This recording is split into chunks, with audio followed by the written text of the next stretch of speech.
Nos presentamos tal como nos indica el programa y María Jesús Briega, decirles que es dinamizadora comunitaria, miembro del Centro Espírita Amalia Domingo Soler de Barcelona desde el año 2002, conferenciante y divulgadora espírita. Excelente, como comprobaréis a continuación. Eso no me gusta. Deciros también que nosotros desde la Asociación Espírita Andaluza hemos tenido el honor también de participar en actividades que ellos organizan en Barcelona. Son muy activos, muy divulgadores, muy serios, muy responsables de su trabajo y estamos muy agradecidos de tener en esta ocasión una vez más a María Jesús Briega.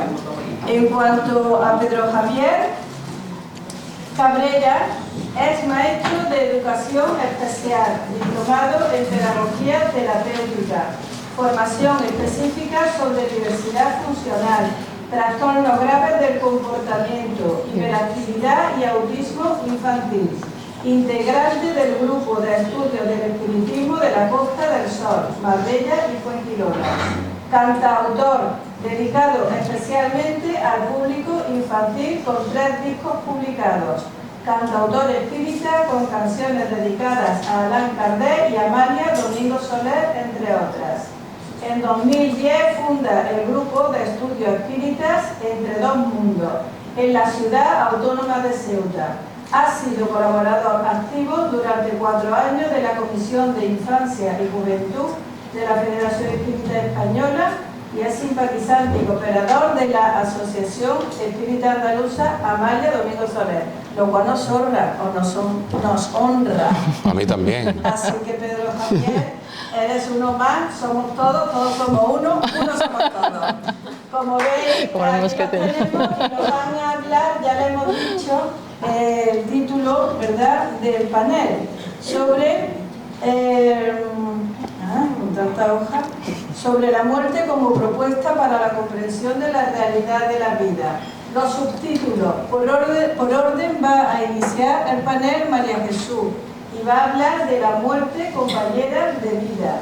Y a continuación nos hablará Pedro Javier sobre nacer, morir y renacer. Un viaje iniciático en el siglo XXI. Un fuerte aplauso para los dos.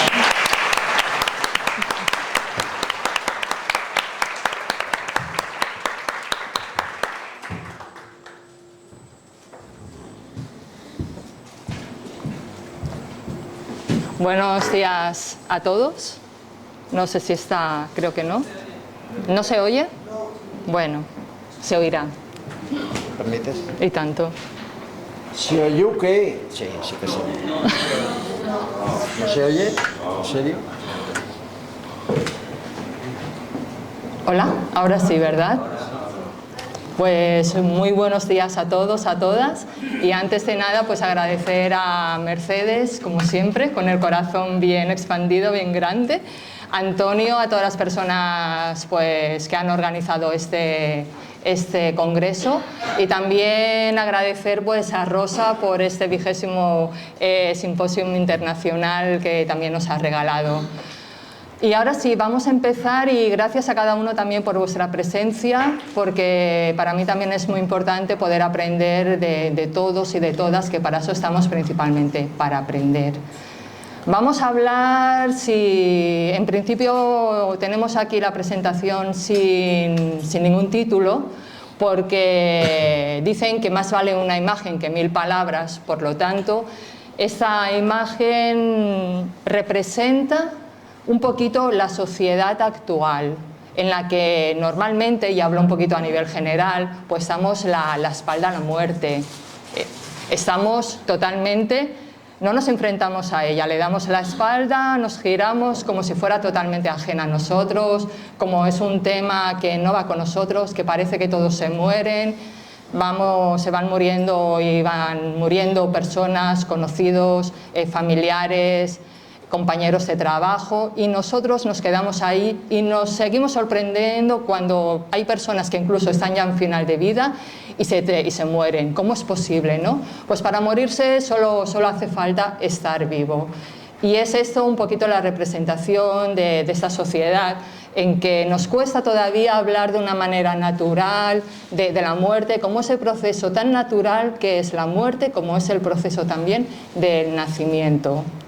Por lo tanto, hemos firmado todos y todas un contrato de vida. Un contrato de vida, no sabemos la fecha de caducidad, pero lo que también es cierto es que hemos firmado como varios contratos de vida, en el sentido que a través de la ley de la reencarnación y del progreso hemos tenido que morir para reencarnar, para poder estar hoy aquí también en este congreso. Por lo tanto, lo importante que es tener esa conciencia, empezar a despertar la conciencia y enfrentarnos a la muerte como compañera de vida, pero enfrentarnos así, de cara, porque no hay ningún problema, porque llegará ese momento en que realmente esta compañera de vida que nos acompaña desde siempre, porque la muerte viene de dentro para afuera y cada día vamos muriendo un poquito a un nivel físico, vamos a ser protagonistas de nuestra propia muerte y vamos a ser también protagonistas pues, de nuestro propio funeral. Llegará ese momento en que estaremos ahí pues, en primera línea. Por lo tanto, vamos a empezar hablando de esa muerte compañera de vida como alguien que nos va a acompañar pues, hasta el final. Y vamos a hacer esa charla, sobre todo me gustaría hacerlo desde la vida, porque siempre hablamos que hay muerte después de la vida, pero también hay vida antes de la muerte. Y nos olvidamos pues, ese regalo que tenemos, ¿verdad?, que es la vida como ese presente, como ese aquí y ahora, nos olvidamos. Y Séneca, además un filósofo cordobés, aunque se fue muy jovencito, muy niño a Roma, ¿verdad?, nos comentaba ya en el siglo I que la vida no es que sea corta, es que realmente no sabemos aprovecharla. La muerte es un patrimonio universal. Es democrática porque vamos a participar todos y todas las ciudadanas, independientemente del color de piel, independientemente de nuestro estatus económico, social, independientemente de nuestra evolución moral, de nuestra inteligencia, de nuestra edad también, vamos a morir absolutamente todos. Es transversal precisamente por lo que estamos hablando y también es cultural. Cuando decimos que la muerte es cultural, sabemos que la cultura es una construcción social donde se construyen unas ciertas creencias y por lo tanto la muerte tiene un sentimiento etnocéntrico, ¿sí? Y esto quiere decir, y aquí sí que me gustaría tener en cuenta que debido a ese sentimiento etnocéntrico muchas veces puede nacer de cada uno de nosotros o no, un cierto narcisismo cuando no compartimos esa ideología porque no es compatible, entre comillas, con nuestras creencias. Entonces, lo importante que es un tema que es este patrimonio universal, como es la muerte, pues que tengamos el respeto hacia todas las culturas, porque ya vemos que aquí todos vamos a pasar por lo mismo y que todos tenemos el mismo destino. Vivimos en una sociedad totalmente tanatofóbica, tanato, muerte, fobia, un miedo irracional, un miedo que no podemos controlar. Y vivimos pues, en esta sociedad tanatofóbica en que todavía nos cuesta hablar de la muerte porque la envuelve como un sentimiento ahí, además de muchas supersticiones. Yo, por ejemplo, conozco personas que me dicen, no me hables de la muerte, porque cuando hablamos de la muerte es que la atraemos, ¿no? Supersticiones como, por ejemplo, también no dar la vuelta alrededor de un cementerio porque la muerte me va a estar esperando ahí en la esquina. Este tipo de supersticiones, de fobias, de miedos existen todavía y de tabús también.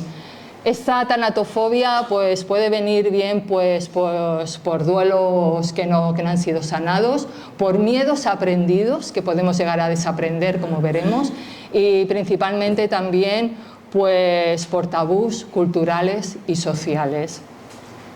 Así que vamos a encarar la muerte como un derecho, no como una sentencia. La muerte no es un castigo, la muerte no es una condena, la muerte es un derecho, porque realmente, insisto, estamos hablando a un nivel físico, no estamos hablando a un nivel espiritual, como veremos, porque aquí la finitud la tiene nuestro cuerpo Nuestro cuerpo físico es el que realmente es finito.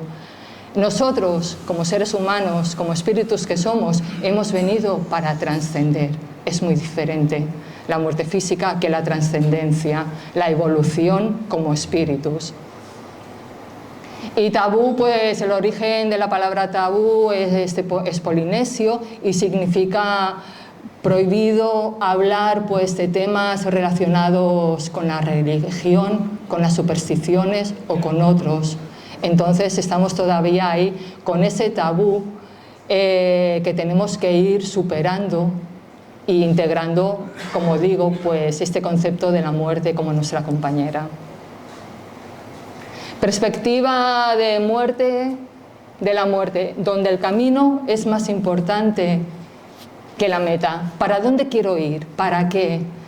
El preguntarnos, integrar este concepto no como una frase ya hecha, sino integrarlo y sentirlo desde dentro de nosotros, nos va a facilitar esta vida antes de la muerte. Nos la puede hacer como mucho más liviana, ¿verdad? Porque si pensamos en el por qué, no es que el para qué nos vaya a solucionar los problemas, ni muchísimo menos, pero sí que podemos llegar a encontrar una explicación.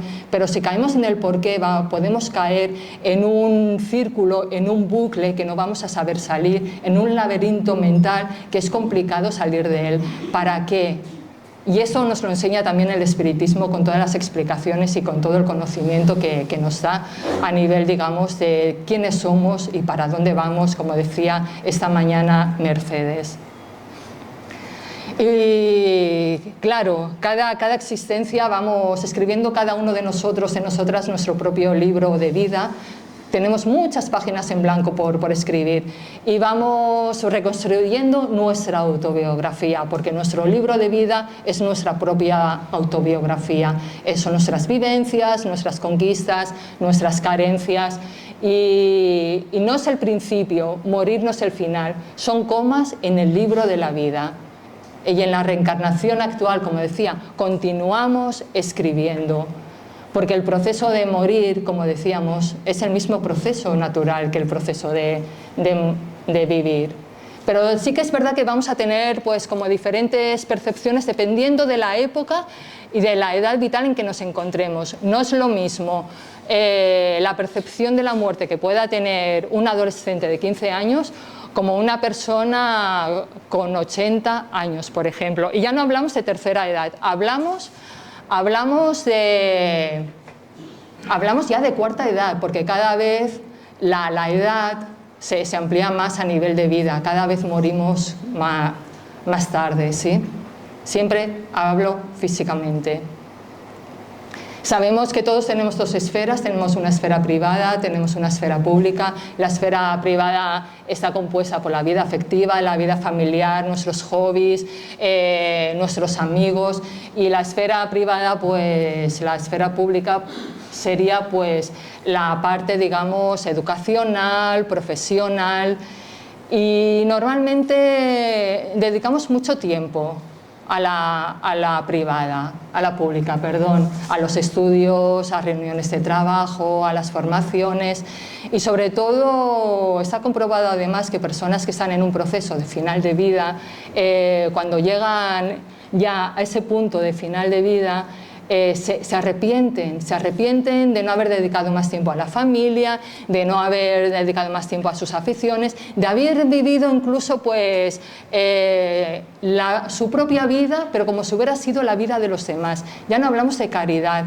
estas personas que llegan a sacrificar su vida para tener contentos a los demás. Y justo cuando llega ese proceso final de vida, insisto, es cuando se despierta la conciencia y es cuando hay ese arrepentimiento. Si yo pudiera volver a vivir, evidentemente no haría muchas de las cosas que he hecho, pero haría otras más importantes y prioritarias. Y está comprobado científicamente y personalmente en estos casos. Qué importante es, sobre todo, que si no podemos o no sabemos, pero que sí que es cierto que lo tenemos que intentar, el ir despertando nuestra conciencia en la vida antes de la muerte, ir aprendiendo, ir conociéndonos, ir integrando todos estos conocimientos para que esa conciencia pueda salir a flote, pueda ver la luz. Si la despertamos justo, aunque sea unos minutos antes de final de vida, antes de morir, pues también va a ser un regalito para nosotros, ¿sí? Para la persona. Así que está comprobado que esta esfera, justamente la privada, es la que realmente tendría que primordial, que tendría que priorizarnos. Aquí tenemos nuestro cuerpo físico, un cuerpo físico compuesto por elementos químicos. Tenemos un 65% de oxígeno, un 18% de carbono y los diferentes elementos químicos que estamos viendo. A nivel materialista podemos decir, bueno, el hecho de que un cuerpo esté compuesto por moléculas de carbono, esto ya significa que su destino es desaparecer. Evidentemente no le podemos decir a una persona que ha fallecido un ser querido, no le podemos decir, no pasa nada, o sea, es que ha muerto porque estaba compuesto de moléculas de carbono. Evidentemente esto no lo vamos a hacer nunca, no es una explicación, digamos, pues con peso, ¿verdad? En cambio el espiritismo nos dice, nos enseña, nos evidencia, pues que somos seres tripartitos, con un cuerpo, con un perispíritu y que realmente lo que somos espíritu. Este cuerpo físico que nos va a servir de vehículo para aprender en esta vida, en esta existencia, el perispíritu, vamos a decirlo así muy fácil, sería el cuerpo semifluídico intermediario entre el cuerpo y espíritu, y es el que vamos a ir grabando, es donde se van a ir grabando pues todas las experiencias, el aprendizaje, toda nuestra biografía, ¿sí? Cuando desencarnamos, el perispíritu se va a ir siempre con el espíritu. Eso quiere decir que todo lo que hayamos progresado se va a quedar en el plano terrenal, se va a quedar, por decirlo ya digo fácil, grabado en el perispíritu. Y cuando desencarnamos nos vamos a llevar todas esas conquistas y aprendizaje a la vida espiritual. Y sabemos que en la vida espiritual evidentemente tenemos la oportunidad de seguir aprendiendo, de seguir pues trabajando. El libro de los espíritus, si continuamos, el capítulo 2 y el capítulo 4 nos habla del principio de la vida material y orgánica, común a todos los seres vivos. También, evidentemente, como seres vivos nos incluimos nosotros, los seres humanos, y nos habla del fluido vital. El fluido vital, vamos a ver, en principio, pues he puesto la infancia, las diferentes etapas vitales del ser humano, hasta que esa cantidad de fluido vital pues se acaba. Cada una de nosotros pues nacemos con, digamos que el cuerpo sería el vehículo y el fluido vital sería la gasolina, el combustible que va a llevar ese depósito del vehículo. Entonces, a medida que vamos viviendo la vida, ese fluido pues se va gastando y ese depósito irá bajando de combustible, por decirlo así. Luego también no es uso, es también abuso. También podemos hacer ese abuso con malos hábitos y ese fluido vital pues evidentemente pues lo gastaremos antes de lo debido, por decirlo así, ¿sí? Muchas veces también hablamos pues de muertes prematuras, y yo diría prematuras entre comillas, ¿verdad? Porque realmente con esta explicación que nos da el espiritismo, es cierto que todos nacemos con un programa espiritual, que no sabemos lo que hay detrás de ese niño, por ejemplo, o ese recién nacido o de corta edad que muere. Y decimos, es una muerte prematura, pero ¿en qué sentido? Tenemos esa ilusión que vamos a vivir 100 años, vamos a morir durmiendo y acompañados. Pero no funciona así realmente, no funciona así. Venimos con ese programa espiritual, con ese contrato de vida y no sabemos cuánto tiempo lo hemos firmado. Evidentemente que nos llega mucho lo que es la muerte de un bebé, de un adolescente y normalizamos mucho, ¿no? La muerte pues en una persona ya de 80, 90 años. Es que ya ha vivido lo suficiente, es que Dios no es justo, Dios no mata. Dios no mata, nos matamos los seres humanos. Cuando esa persona le ha llegado ese proceso de muerte, pues no somos nadie para rebelarnos, aunque también estamos en nuestro derecho, evidentemente. comprender la dinámica de la naturaleza, los ciclos de la vida. Yo he puesto esta margarita, como podía haber puesto otra flor, pero el mensaje que quiero dar con esto, que con la finitud también, nuestra propia finitud nos da también la excelencia, porque en este caso con la margarita, por ejemplo, no es lo mismo tener una margarita natural, ¿verdad?, que nos regala su aroma, nos regala su belleza, nos regala su presencia, que tener una margarita pues, de plástico, o un ramo de margaritas de plástico, porque lo único que nos va a aportar va a ser polvo acumulado durante el tiempo. En cambio aquí tenemos una belleza, ¿sí? No veamos la muerte en sí, vamos a ver también pues, esa belleza que nos regala. Y nosotros pues, somos iguales, nuestro cuerpo físico es finito, nosotros continuamos trascendiendo y también transformándonos. Y Joana de Angelis nos dice en su libro Paz y la Salud, Encuentro con la paz y la salud, que la vida biológica y la muerte no son puntos extremos que inician y terminan la existencia humana en particular. En realidad constituyen niveles de condensación y desintegración moleculares, como fenómenos transitorios de realidad de la vida. Lo opuesto de la muerte no es vida, y sí renacimiento, como estamos diciendo. Y León Denis nos dice en el libro Reencarnación, exigencia de nuestro atraso evolutivo, como la siembra de la semilla en la tierra, exigencia básica de su germinación y de nuestro crecimiento. Somos la semilla que nos hace germinar a través de Dios, la que planta a Dios, ¿no? Por eso decía que cuando nos rebelamos ante una muerte que sentimos como injusta, nos enfadamos con la vida, nos enfadamos con Dios también, y decimos, si Dios fuera bueno, Dios no hubiera permitido, ¿no?, una catástrofe o esta muerte que me llega a mí tan directamente. Nacimiento y muerte, nos dice León Denis, son fenómenos naturales de la vida. De una manera pues, nos sigue confirmando pues, lo que estamos diciendo. Y la pedagogía de la muerte. La educación de la muerte es una educación universal, como hemos visto, es un patrimonio universal, por lo tanto nos va a afectar a todos y a todas, independientemente pues, de nuestra cultura, como hemos comentado, ¿sí?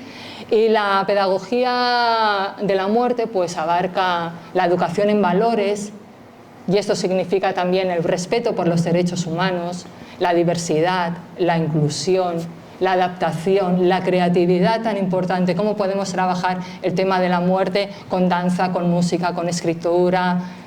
La creatividad es muy importante, la participación, el diálogo y, cómo no, la conciencia. Es lo que nos va a despertar la conciencia.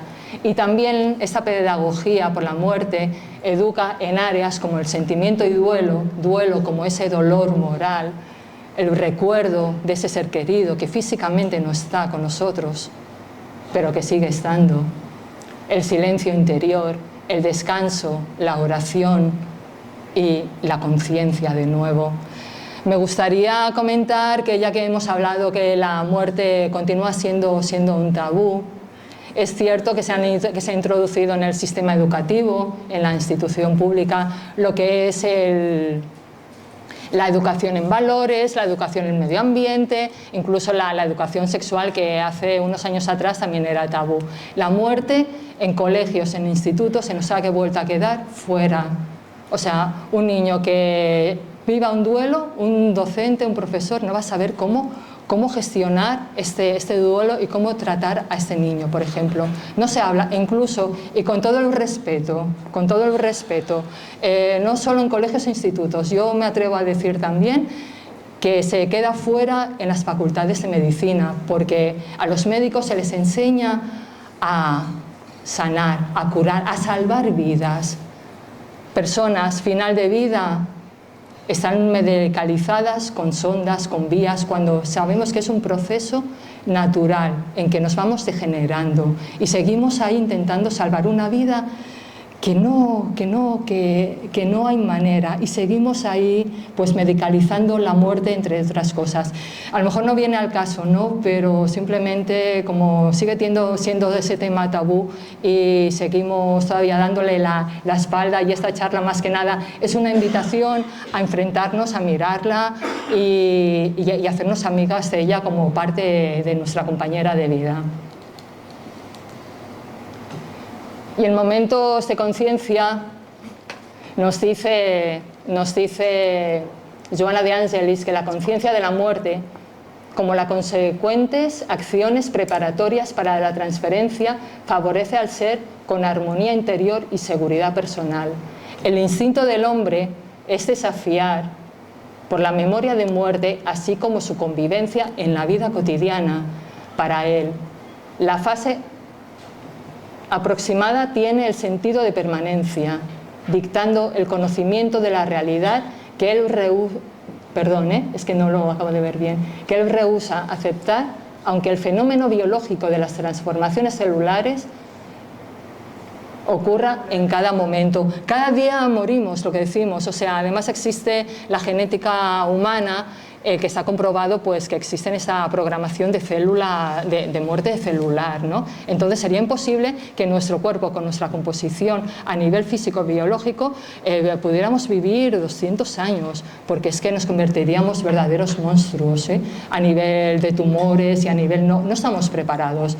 No está preparado el cuerpo y tiene que ser así realmente para que podamos seguir trascendiendo cuando morimos. Y continuamos En busca de la verdad, cuando nos dice que la existencia terrena tiene una finalidad primordial y urgente, que es la unificación del consciente con el inconsciente, donde todos los valores que nunca fueron experimentados están adormecidos y son capaces de producir individualización. Hablamos de conciencia, hablamos de inconsciente, y a mí me viene también a la mente, pues por ejemplo, vamos a imaginarnos pues, que vamos por un campo y vemos así como un poco de lejos, hay algo que nos llama la atención y no sabemos por qué, nos genera un cierto miedo a lo desconocido, porque no identificamos ese algo. Tenemos dos opciones: o nos volvemos hacia atrás, nos damos media vuelta, no hace falta que nos vayamos corriendo, pero nos damos media vuelta, o vamos caminando y nos acercamos, aunque sea por curiosidad. Y cuando estamos delante de esto que teóricamente nos da tanto miedo, vemos que es simplemente un espantapájaros y decimos, wow, pero es que si solo no hay nada, es un muñeco de paja, no hay nada más. Y este ejemplo lo podremos aplicar también a la muerte, porque la muerte realmente es que no hay nada, y la muerte tampoco duele, ni la muerte es oscura ni es negra. La muerte simplemente es ese proceso biológico del cuerpo, de nuestro cuerpo finito.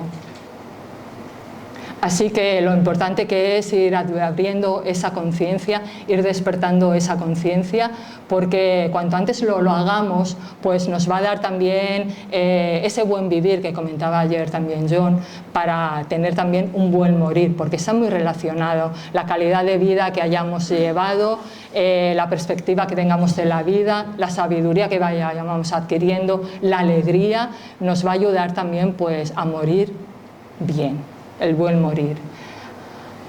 ¿Y cómo es posible que la muerte, que la vida le tenga miedo a la muerte realmente, cuando vida, muerte, digamos, está relacionado a un nivel físico? El ego y la muerte evidentemente no tienen nada que ver, el ego con la vida tampoco, pero el ego no deja de ser un personaje, un personaje que hemos montado, es una construcción que alimentamos y lo vamos cebando y haciendo gordo y bien hermoso, ¿no? A través de esos condicionamientos, a través de ese apego material. Y cuando hablamos de apego material no estoy hablando solo de dinero, no hablo solo de bienes materiales, hablo también de la familia, de amigos, ¿verdad? De estos seres queridos que tenemos todos y todas, y tenemos ahí como mucho sentido verdaderamente de la propiedad, ¿no? Mi hija, mi marido, mi pareja, el mí, este, creo que puede ser muy importante que cuando empecemos a ver a todas estas personas que tanto queremos y que nos ayudan a evolucionar como compañeros de vida también, no sentiremos en el momento que mueran, no sentiremos ese apego, ¿no? O sea, es algo que pienso que nos tenemos que trabajar y que forma parte también de ese bien, de esos bienes materiales, en este caso quizás sea más emocional, sin olvidarnos también pues del ego espiritual. Tenemos que ir con mucho cuidadito porque puede llegar a nuestra vida y asomarse de una manera tan sutil que posiblemente no nos demos cuenta. Por eso hablaba yo antes también del sentimiento etnocéntrico, de respetarnos todos, porque cada uno de nosotros tenemos nuestra propia verdad, como hemos dicho muchas veces. Entonces el ego espiritual también es muy importante. Hay personas que dicen, pero bueno, es que esto es muy fácil, al ego lo matamos y ya está. Al ego no lo podemos matar, porque el ego forma parte de nosotros, de nosotras. Al ego se le educa.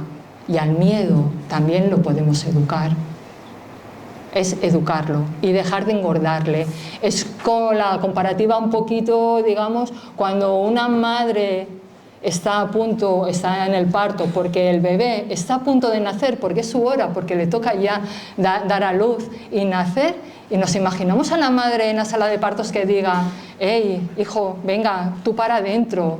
No sería algo natural, ¿verdad?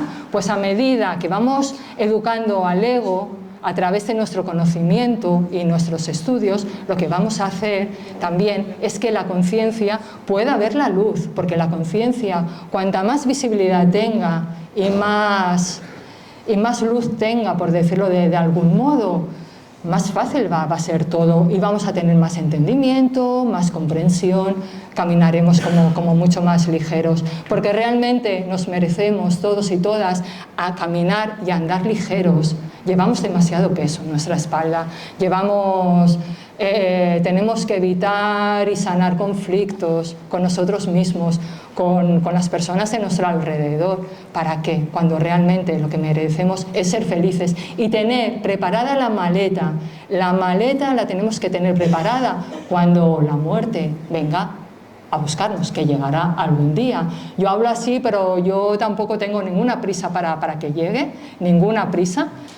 Pero también es cierto que cuando yo me vaya, cuando me venga a buscar, cuando llegue mi hora, pues me gustaría hacerlo desde el sentir de la paz, me gustaría hacerlo desde el perdón, perdonar a los demás, perdonarme a mí misma, porque a veces es como más complicado, ¿no?, que perdonar a los demás, y hacerlo sin dejar tampoco, intentaré no dejar ningún corazón golpeado, machucado, digamos, ¿no?, machacado. Así que, y sobre todo el agradecimiento, lo importante que es decir, gracias vida por haberme dado tanto, y tener también el sentimiento, por lo menos el sentimiento de plenitud de haber dado también por parte nuestra, ¿no?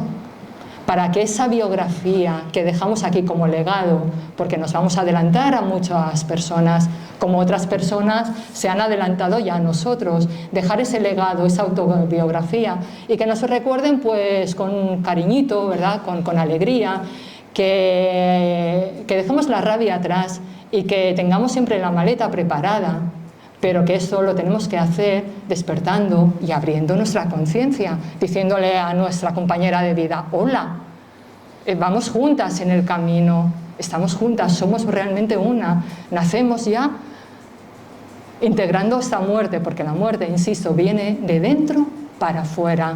Así que más que nada es hacerlo, pues, hacernos la vida lo más liviana posible, con mayor alegría y sabiduría que podamos.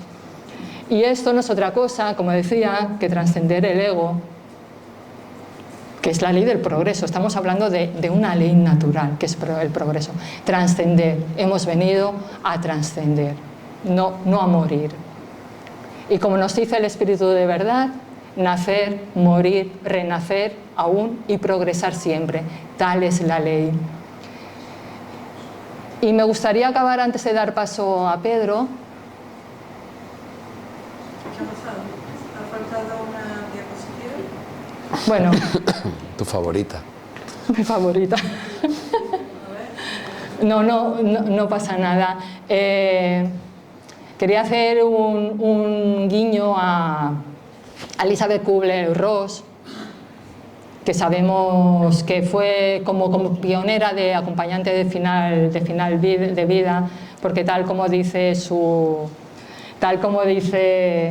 uno de sus libros, la muerte es un amanecer.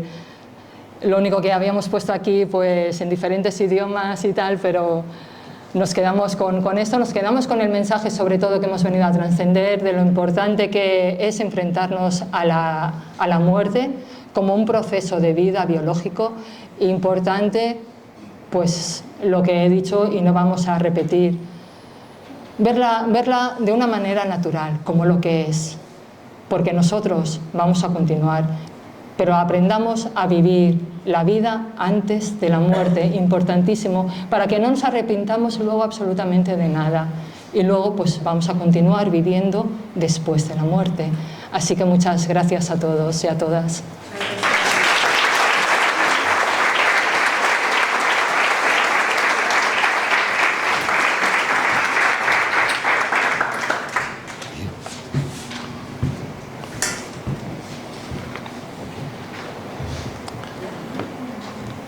Bueno, después de la muerte, ¿se me escucha bien?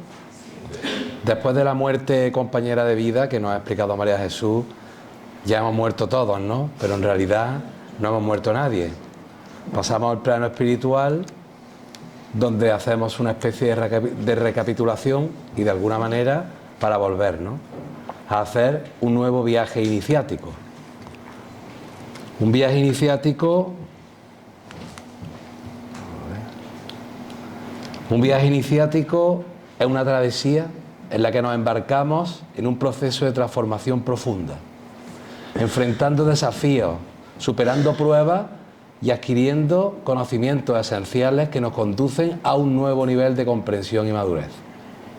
Este recorrido nos lleva o nos debe llegar a descubrir nuestra verdadera identidad, que a la vez está aún por descubrir, por el progreso.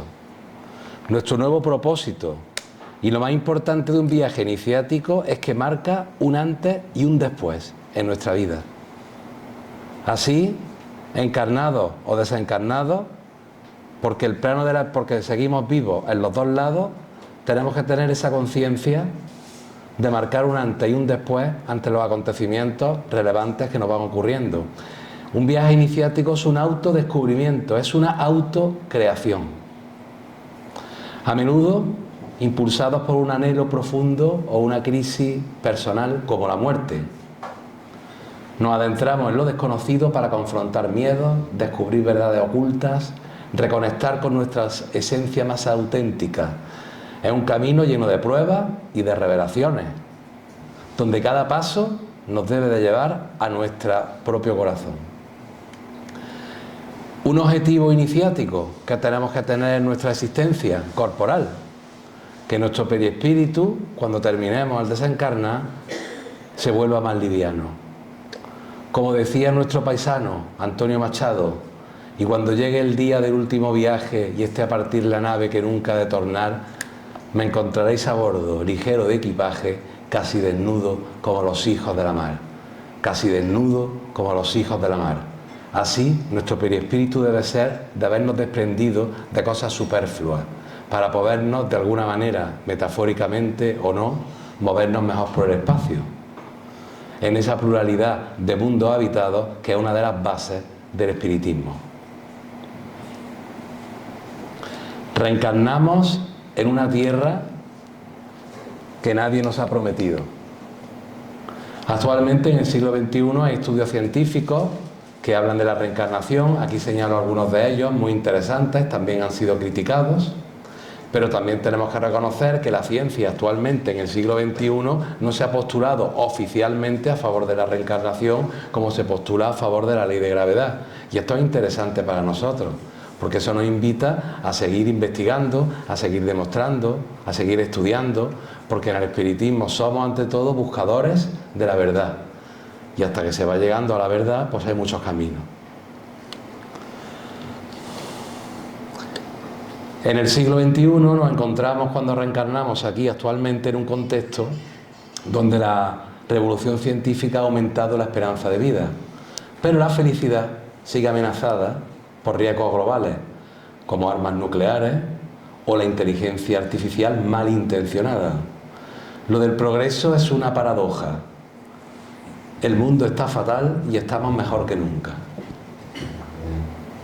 Hay un listado que tengo aquí puesto del National Institute of Mental Health, que es la principal agencia de gobierno de Estados Unidos dedicada a la investigación biomédica y de salud, que nos da por orden estas enfermedades actualmente: la cardiopatía isquémica, la depresión mayor, la enfermedad cardiovascular, el consumo de alcohol, accidentes de tráfico, cáncer, demencia, osteoartritis y diabetes.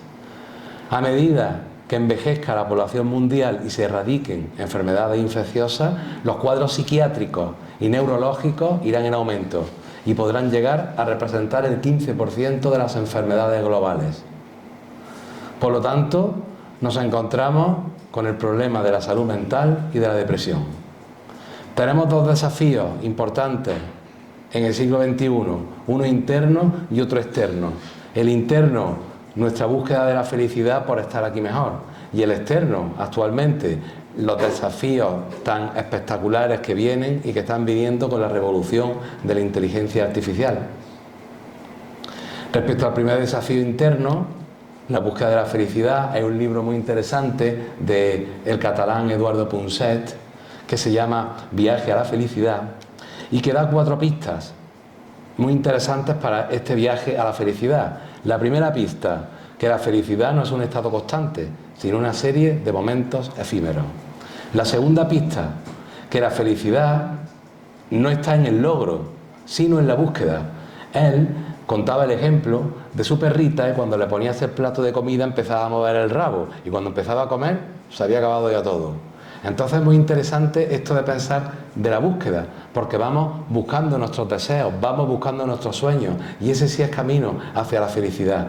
No sé qué premio Nobel de la Paz dijo que había aprendido más de la búsqueda de la felicidad observando la naturaleza que en 20 libros de autoayuda. La pista número 3 que nos da Eduardo Punset es que la felicidad tiene que ver con la ausencia de miedo, que se manifiesta de diferentes formas, como ansiedad, inseguridad, temor al futuro, y al superar los miedos pues entra una sensación de bienestar y de armonía. Y la pista número 4, lo nuevo enfrenta resistencia por el miedo del cerebro al perder el control, la inercia de las costumbres y el peso de la tradición, lo que frena la innovación. El cambio mental desafía convicciones arraigadas.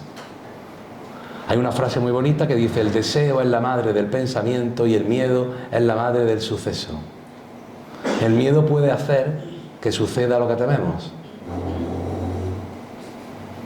Hay que darle la vuelta a esa actitud y el miedo hay que reemplazarlo por un deseo paradójico, por el deseo contrario. En vez de tener miedo por una cosa, desear con ese mismo suceso que ocurre, desear algo positivo con lo que nosotros podamos animarnos y enfrentarnos a esa situación, ¿no? Y revertirlo. Por lo tanto, la búsqueda de la felicidad, y esto es muy importante, implica rendir un homenaje a la ambigüedad de la naturaleza del ser humano. Somos seres ambiguos, somos ambivalentes. Y yo me comprometo con esa ambivalencia. Hay veces que no voy a estar bien y no pasa nada, porque estoy en una lucha interna que es muy interesante y que ahora hablaré de ella. Hay un ejercicio muy interesante con respecto a las emociones, que tiene mucho que ver con la felicidad, que es que el simple hecho de reconocer las emociones físicamente que acompañan al estado emocional ya tiene de por sí un valor terapéutico. Cuando un individuo es consciente del tipo de emoción que está experimentando, los lóbulos prefrontales pueden moderar la respuesta emocional y vamos a estar mejor. Es más importante centrarse en los cambios fisiológicos que estamos esperando cuando nos suceden las cosas que ensimismarnos en pensamientos, en los pensamientos que lo han desencadenado. Controlar esas emociones implica identificar, evaluar y reformular el pensamiento, junto con la práctica del olvido constante. Olvidar todas las cosas. Eso es muy importante. Albert Schweitzer, médico pacifista, que ganó un premio Nobel en 1954, dijo: la felicidad no es más que una mala memoria y una buena salud.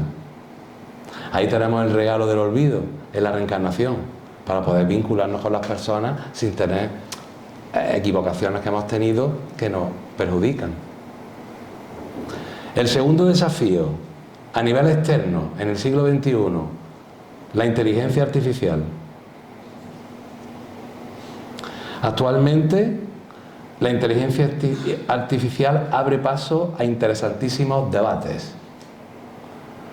Predecir con precisión los avances científicos de los próximos 50 años es complejo, pero basándonos en las tendencias actuales y las áreas de investigación más prometedoras, podemos anticipar algunos. Por ejemplo, la edición genética, la longevidad y el antienvejecimiento, la reparación celular, la exploración y la colonización espacial. La humanidad puede establecer colonias en la Luna o en Marte. Podemos empezar a hablar de eso. Viajes interestelares, fusión nuclear, resolviendo muchos problemas relacionados con el cambio climático y la escasez de energía, si se encamina bien la humanidad con esos avances científicos.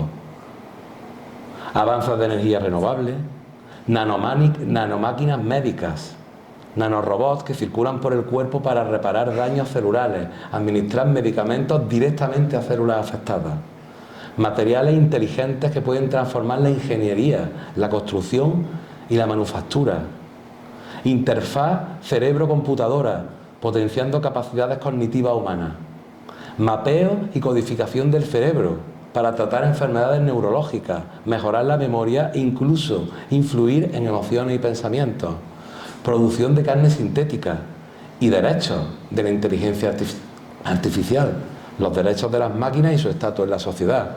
Eso puede ocurrir. Todo esto no hay que tener ningún miedo, porque el progreso es así. Cuando se inventó el fuego servía para alimentarnos, calentar la comida, para darnos luz, para darnos calor y también para destruir al enemigo. El ser humano es así. Esa es la antítesis. Estos avances tienen un potencial transformador profundo de la vida humana, aunque sus efectos son impredecibles, presentan desafíos éticos y sociales y ecológicos, y deben abordarse con cuidado para una distribución justa y equitativa de sus beneficios. Por eso está la importancia de la educación espiritual y moral desde temprana edad a los niños, para que sean personas con una ética y una moral clara. Y mientras todo esto pasa en el mundo, nos encontramos con las personas que estamos encarnadas, que nos vamos enfrentando a que llegue nuestra hora también de la muerte, y mientras estamos todos encarnados, el mero hecho de la encarnación tiene un paso de dolores, de desgaste, de enfermedades, que es natural. Nos encontramos también con vacío existencial, un fenómeno muy extendido actualmente, donde se experimenta la pérdida del sentido de la vida, suicidio, alcoholismo, drogas. Respecto a la búsqueda del sentido de la vida, nadie puede responder cuál es el sentido de la vida, porque cada uno tiene el suyo. La responsabilidad consiste en responder nosotros a la vida, en vez de esperar a la vida. Nosotros respondemos a la vida. Por lo tanto, ahí, en esa búsqueda de responder a la vida, hay dos aspectos fundamentales que van de la mano: la responsabilidad y el libre albedrío. Un ejercicio meditativo muy interesante. Vive como si ya estuvieras viviendo por segunda vez, y como si la primera vez ya hubieras obrado tan desacertadamente como ahora estás a punto de obrar. Y ahí nos detenemos y ponemos en práctica el sentido del amor para conocer nuestras potencias, porque el sentido del amor nos hace trascender de nuestra situación y nos hace conectar con las otras personas. Hay otro sentido, el sentido del sufrimiento. Os pongo un ejemplo. Una persona sufría porque no podía soportar la muerte de su esposa. Y se le preguntó: ¿qué te hubiera pasado a ti si hubieras muerto tú primero? Y respondió: pues que ella estaría sufriendo muchísimo y yo no querría que sufriera tanto, pues hago un esfuerzo por ella. El sufrimiento deja un tanto de serlo cuando se le encuentra un sentido, igual que al esfuerzo o al sacrificio.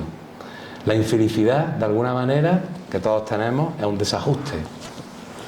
Hay que aceptar el reto de vivir, ni buscar el placer, ni evitar el dolor, sino encontrar el sentido de la vida. Si encontramos un sentido a ese esfuerzo, no al masoquismo, sí al heroísmo, no a la resignación, sí a la aceptación, sí a la voluntad, porque la fuerza de voluntad es un concepto muy espiritista. Un ejemplo de 2 casos. Una mujer perdió a su hijo y el otro que le quedaba tenía parálisis cerebral. Ella, al morir el hijo, intentó suicidarse y el hijo que tenía parálisis cerebral le animó a que viviera porque le dijo: mamá, yo a ti te necesito. Otra mujer se casó con un millonario, tenía todo lo material, viajes, restaurantes, todo. Se divorció además para ser más libre y seguir coqueteando con los hombres. Esto puede pasar en el sentido inverso, de un hombre también. A los 80 años murió anciana y sola y enferma y dijo que su vida había sido un fracaso. La primera, la madre del niño con parálisis cerebral, después de todo su esfuerzo dijo que su vida había valido la pena. Aquí me acuerdo de Mario Domingo Soler, cuando hablaba de los héroes de la tierra. Decía: no admiréis a la gente famosa, no admiréis a los escritores, a los conferenciantes, a los grandes artistas. No, a las madres de familias negadas por su hijo, a los padres que tienen niños con discapacidad, a las personas que tienen enfermedades y están luchando. Ellos son los verdaderos héroes de la tierra.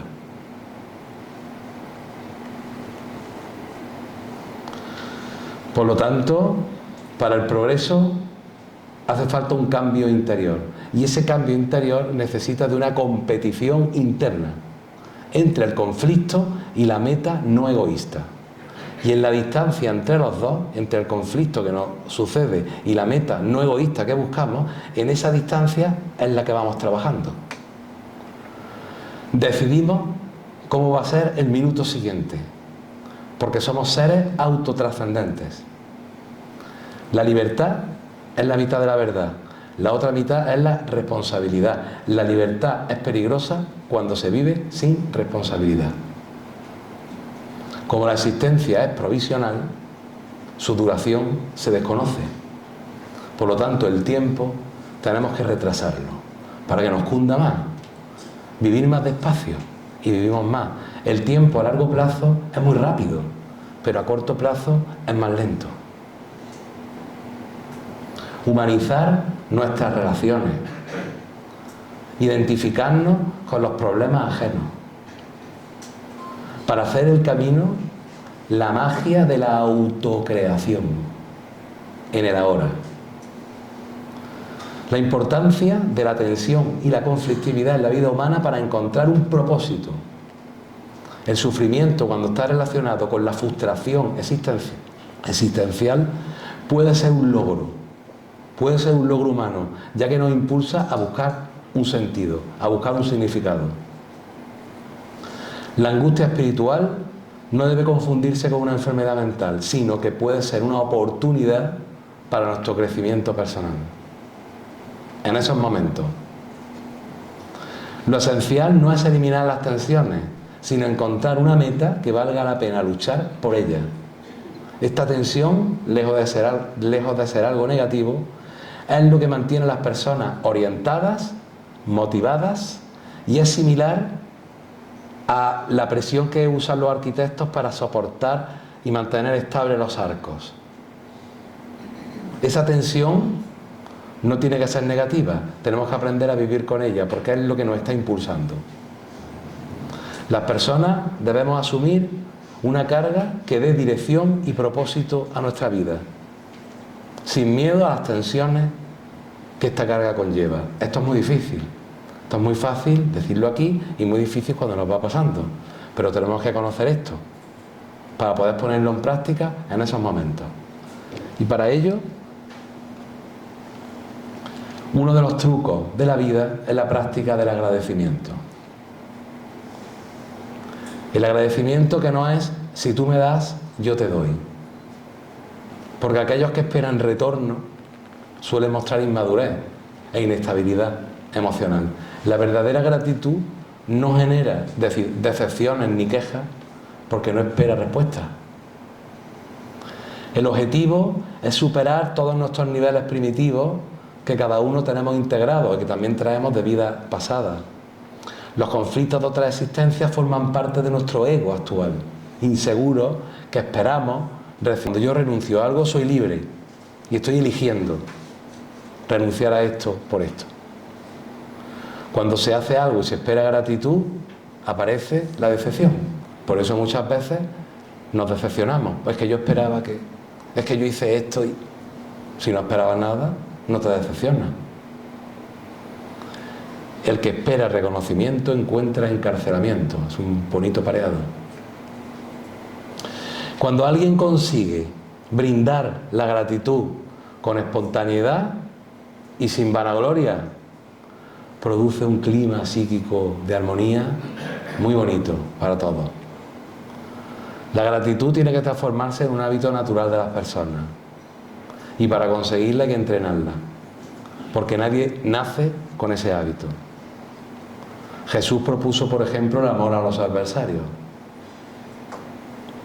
Ser agradecido ayuda a equilibrar ciertas sustancias químicas de nuestro cuerpo, como la adrenalina o la noradrenalina, que suelen activarse cuando estamos estresados o en peligro.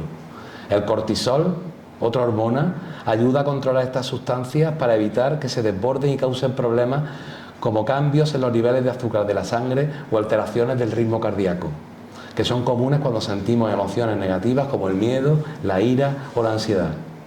En resumen, la gratitud ayuda a mantener el cuerpo equilibrado y a evitar los efectos dañinos del estrés. Quizá la gratitud sea uno de los secretos de la vida. Para ir concluyendo, el espiritismo intenta unir el intelecto con la moral y para ello requiere de mucho discernimiento. Esa es la verdadera aristocracia, en palabras de Kardec, en sus obras póstumas. Cuando ambas se unen, el intelecto y la moral, dan lugar a mayor sabiduría, abriendo siempre el paso y la dirección a los derechos humanos. Un escritor muy interesante llamado Víctor Frankl, psiquiatra, neurólogo, filósofo, el que creó la logoterapia, que él estuvo en los campos de concentración nazis, decía: los que estuvimos en los campos de concentración recordamos a los hombres que iban de barracón en barracón consolando a los demás, dándoles el último trozo de pan que les quedaba. Ofrecían pruebas evidentes de que al hombre se le puede arrebatar todo menos una cosa, la última de las libertades humanas, la elección de la actitud personal ante un conjunto de circunstancias para elegir su propio camino.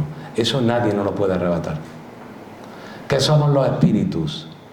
Los que decidimos lo que somos. El ser que inventó la cámara de gas y el ser que entró en ella musitando una oración. El que inventó la guerra y el que se optó por la paz. Por lo tanto, sigamos con el consejo que nos dan los espíritus en las mesas mediúnicas: aprovechar el tiempo, porque es de lo que se arrepienten la mayoría de los espíritus cuando están en el otro lado. Aprovechar el tiempo ahora que estáis encarnados. Como decía otro paisano nuestro, Juan Ramón Jiménez, con la luz del tiempo por dentro. Y para terminar, ya que estamos hablando de la muerte, de la vida y de todos esos procesos de desencarnación, para que nuestro espíritu se vuelva más liviano, voy a leer este poema de Juan Ramón Jiménez, precioso, del viaje definitivo, y que dice: y yo me iré, y se quedarán los pájaros cantando, y se quedará mi huerto con su verde árbol y con su pozo blanco. Todas las tardes el cielo será azul y plácido, y tocarán, como esta tarde están tocando, las campanas del campanario. Se morirán aquellos que me amaron, y el pueblo se hará nuevo cada año. Y en el rincón aquel de mi huerto florido y encalado, mi espíritu errará nostálgico. Y yo me iré, y estaré solo, sin hogar, sin árbol, sin pozo blanco, sin cielo azul y plácido, y se quedarán los pájaros cantando. Qué bonito.